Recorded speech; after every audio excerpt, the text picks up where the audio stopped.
So welcome everyone. Welcome to Sadhava classes. We are going to continue the lesson because of the some interruption. We could not continue it. Let's see, guys, where we were, where we are. Yes.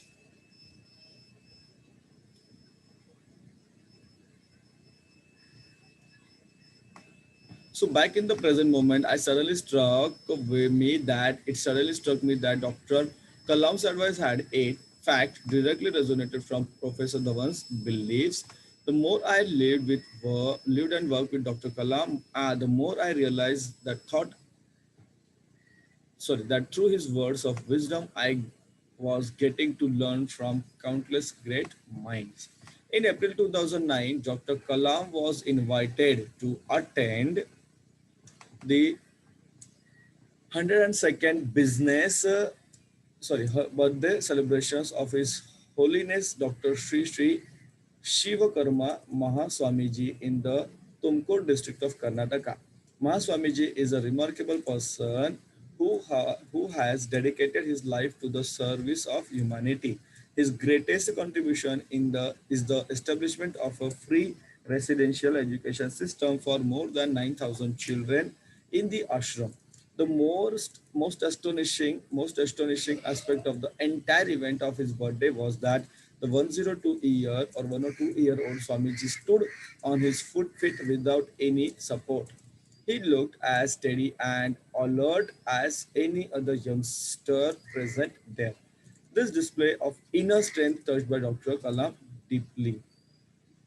A couple of days later, we were discussing this unusual birthday party. I said to him, Sir, do you know only 4 out of 1 lakh people cross the age of 100? I had Googled the subject beforehand. He replied, but how many of these 4 would be able to stand tall for half an hour, give a wise discourse, and then go on to feed thousands of children? Of course, nobody could do exact answer to his question, but the question itself leads to many other relevant queries. I wonder what power Mahaswamiji possesses that keep him at such an advanced age. Maybe it's a balanced diet and a healthy lifestyle, or perhaps it's genetics, I asked. Dr. Kalam sat, contemplating deeply. He recollected the tenet of goodness of action from Pramukh Swamiji, then perhaps swimming in silence to the shores of Mahaprayagji, he gathered the sign of conscience to be our guide, our best friend. Deeper down in the space-time of memory, he must have heard Professor Brahma Prakash words about the need of living a pure and ethical life, and his father Pereira's and Dr. Sarabhai's lesson of selflessness in service. Eventually, his thoughts would have settled on Swami Sivananda of Rishikesh, in whom he saw great tranquility. And finally, they must have come full circle with the memory of the life of simplicity of his father, who always opposed the value of giving back. As long last, at long last he spoke. It is the very spirit of what can I give, he elaborated. Swamiji lives with the beliefs and ethos of our mission. He gives education to famished minds, food to famished bodies. In giving so much, he becomes strong. He becomes strong. His munificence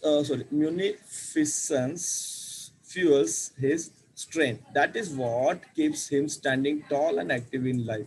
The essence of a happy life and a peaceful society lies in one sentence: what can I give?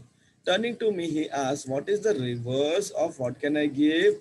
Yes, so what can I take? Yes, so and that is the thought which is responsible for all the wrong we see around us. We think that we can take from the environment destroyed indiscriminately. We think what we can take from other humans, leading us to corruption and iniquity. This attitude of taking and taking even destroys families. To keep the planet livable and the human race thriving, we have to replace the attitude of what can I take with the goodness of what can I give. The gravity of the message struck me. This challenge became my silent motivation. 3 years later, in 2012, the idea became a reality as what can I give movement, through which Dr. Kalam tried to combat corruption, environmental degradation, and social evils. It is important that we ask ourselves the question, for in the answer lies the truth of humanity. So go ahead and question yourselves, what can I give?